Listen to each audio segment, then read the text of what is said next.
دا پکې ټولو مسافرو ته ډالۍ ښه. السلام علیکم. زه یم ستاسو ورور ربیټ خان. ګرانو ملګرو د دې مسافر ورور دا شعرونه را سره واورئ نو د مخکو ملګرو سره شعرونه هم شریک کړئ او خپل رای هم راته په کمنټس کې راکړئ. نو راځئ د مسافر ورور دا شعرونه لږ شانتي اورو.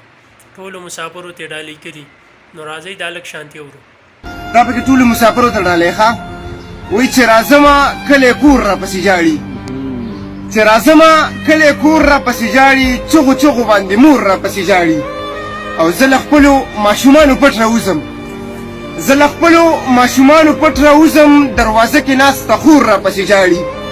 او د مې خپل یاران مې خوم خپه خپه وي، د مې خپل یاران مې خوم خپه خپه وي، لیوني غونته مې رور راپسې ژاړي. او ارمانونه مې زخمي پرېښول شاخانه، ارمانونه مې زخمي پرېښول شاخانه، ارمانونه مې کړي شور راپسې ژاړي. داجی څنګه یې کله به راځي؟